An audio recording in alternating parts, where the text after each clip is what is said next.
Visakha steel ప్లాంట్లో భారీ అగ్ని ప్రమాదం సంభవించింది. లిక్విడ్ స్టీల్ తరలిస్తూ ఉండగా ప్రమాదం చోటు చేసుకుంది. ల్యాడల్ నుంచి హాట్ బకెట్లు కుప్పకూలడంతో పెద్ద మొత్తంలో ద్రవ ఉక్కుపడడంతో పలువురు కార్మికులకు తీవ్ర గాయాలైన పరిస్థితి కనిపిస్తోంది. మరుగుతున్న స్టీల్ పడడంతో 9 మంది కార్మికులు సజీవ దహనమయ్యారు. పలువురికి తీవ్ర గాయాలయ్యాయి. ప్రస్తుతం వారిని ఆసుపత్రికి తరలిస్తున్నారు. 4 మృతదేహాలు ప్రస్తుతం గుర్తించారు. అక్కడ సహాయక చర్యలైతే కొనసాగుతున్నాయి. ఫైర్ సిబ్బంది కూడా మంటలార్పే ప్రయత్నం చేస్తున్నారు. విశాఖ స్టీల్ ప్లాంట్లో హృదయ విదారక దృశ్యాలైతే కనిపిస్తున్నాయి. లిక్విడ్ స్టీల్ తరలిస్తూ ఉండగా అగ్ని ప్రమాదం చోటు చేసుకుంది. మరుగుతున్న స్టీల్ పడ్డంతో 9 మంది కార్మికులు సజీవ దహనమయ్యారు. ప్రస్తుతం 4 మృతదేహాలను గుర్తించిన పరిస్థితి. అక్కడ సహాయక చర్యలైతే కొనసాగుతున్నాయి. విశాఖ స్టీల్ ప్లాంట్లో భారీ అగ్ని ప్రమాదం చోటు చేసుకుంది. స్టీల్ మెల్టింగ్ స్టేషన్ 2లో ఈ ప్రమాదం చోటు చేసుకుంది. స్టీల్ మెల్టింగ్ స్టేషన్ అనేది చాలా సున్నితమైన ప్రదేశం. అక్కడ చాలా జాగ్రత్తగా వ్యవహరించాల్సిన పరిస్థితి, చాలా అప్రమత్తతో పనిచేయాల్సిన పరిస్థితి. మరి అక్కడ ఈ ప్రమాదం ఎలా సంభవించింది అనేదైతే తెలియాల్సింది. ప్రస్తుతం అక్కడ సహాయక చర్యలు కొనసాగుతున్నాయి. మరుగుతున్న స్టీల్ మీద పడ్డంతో 9 మంది కార్మికులు మృతి చెందిన పరిస్థితి అయితే కనిపిస్తుంది. అందులో 4 మృతదేహాలు గుర్తించారు. మిగతా మృతదేహాలు గుర్తించాల్సింది. క్షతగాత్రులను హాస్పిటల్స్కి తరలిస్తున్నారు. అక్కడ ఫైర్ సిబ్బంది మంటలార్పే ప్రయత్నం చేస్తున్నారు. సహాయక చర్యలు అయితే కొనసాగుతున్నాయి. అంబులెన్స్లు కూడా అక్కడికి చేరుకున్నాయి. క్షతగాత్రులని హాస్పిటల్స్కి తరలించే పనిలో ఉన్న సిచ్యువేషన్ అయితే కనిపిస్తోంది.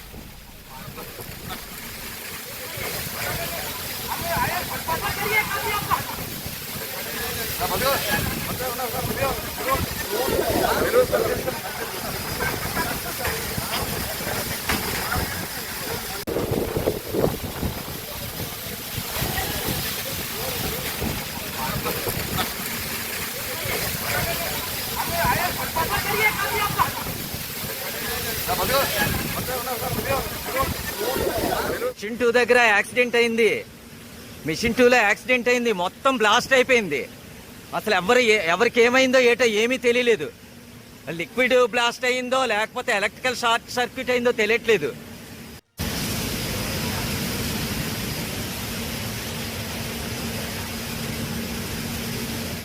అయితే ఈ ప్రమాదానికి సంబంధించి డీటెయిల్స్ తెలుసుకుందాం.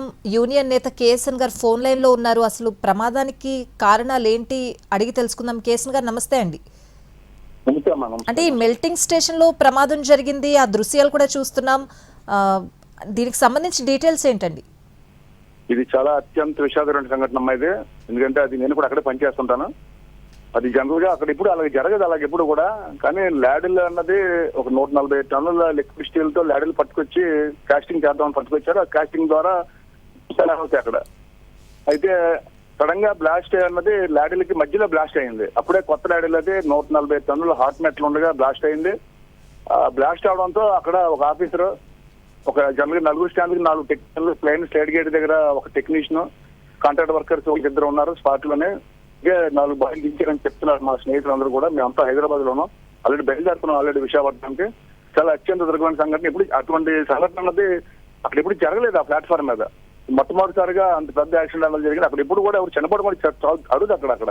కానీ ఇది చాలా దురదృష్టకరం. ఖచ్చితంగా దీని మీద ఎంక్వైరీ చేయాలి. అదేవిధంగా లాస్ట్ 4 సంవత్సరాలు పెట్టి కూడా చాలా యూనియన్స్ తో అవ్వాలి, వర్కర్స్ తో అవ్వాల్సిన మీటింగ్ అవ్వట్లేదు. అక్కడ వర్కర్స్ తో సేఫ్టీ మీటింగ్ కానీ లేకపోతే ఎపిక్స్ మీటింగ్ కానీ ఏదో అవ్వట్లేదు. ఖచ్చితంగా కూడా ఎవరు మాట్లాడతలేదు. ఈ మధ్య వర్కర్స్ తరఫున కూడా ఎవరు మాట్లాడతలేదు. జనరల్గా ఇప్పుడు వచ్చిన చైర్మన్లు కానీ లేకపోతే డైరెక్టర్లు కానీ ఇప్పుడు వచ్చి యూనియన్స్ మాట్లాడలేదు. యూనియన్స్ తాలూకా యూనియన్స్ అంటే వర్కర్స్ తాలూకా ఇష్యూ కూడా ఎవరు తీసుకోలేదు. ఆల్రెడీ దీని మీద గత 4 సంవత్సరాల పాటు కూడా ఎంతమంది చనిపోయారని దాని మీద AP state government factory inspector కూడా మేము వృత్తం రాసాం. ఆల్రెడీ దానికి జవాబు ఇచ్చారు ఆయన. ఇలాగ ఎంతమంది చనిపోయారని చెప్పాం. కాంట్రాక్ట్ వర్కర్స్ ఇంత ముందు దాని మీద కూడా చర్య తీసుకోమని చెప్పాం. అలాగే ఆర్ఎల్సీ కూడా కంప్లైంట్ చేసాం. మొత్తం ఎవరికి చేయాలన్నది టోటల్ గా చాలా మందికి గత 4 సంవత్సరాలు పెట్టి యాక్షన్ మేము చేస్తున్నాం. ఖచ్చితంగా దీనైతే వదిలే ప్రసక్తి లేదు. ఖచ్చితంగా బాధ్యులు శిక్షించాలా. ఆ శిక్ష మాత్రం మేము ఒప్పుకునే ప్రసక్తే లేదు. అంటే కేఎస్ఎన్ గారు, అసలు ల్యాడిల్ బ్లాస్ట్ అయ్యే పరిస్థితి ఎందుకు వస్తుందండి? అది కెమికల్ రియాక్షన్ అయినా అయ్యి ఉండొచ్చు. ఇంతమంది కూడా అయ్యింది, అలాగే చాలా సార్లు అయ్యింది. బ్లాస్ట్ అంటే అవ్వలేదు కానీ ఎప్పుడు కొద్దిగా స్లోపింగ్ అనేది అవుతుంది. పైన చిన్న స్లోపింగ్ లో వచ్చి చిన్న సోప్ టైప్ లో పైన స్లాగ్ అంతా వెళ్తుంది. ఆ ప్రమాదంలో ఆల్రెడీ 2 ఎంతమంది చనిపోయి ఉన్నారు ఆల్రెడీ.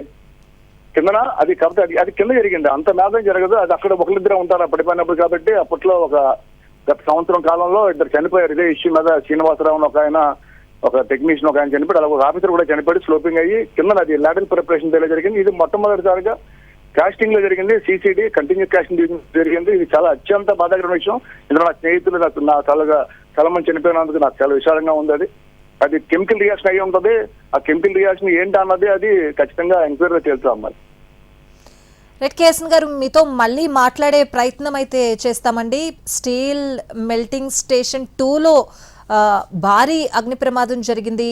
లాడెల్ బ్లాస్ట్ అవ్వడంతో అక్కడ కార్మికులు కూడా మృతి చెందిన పరిస్థితి కనిపిస్తోంది.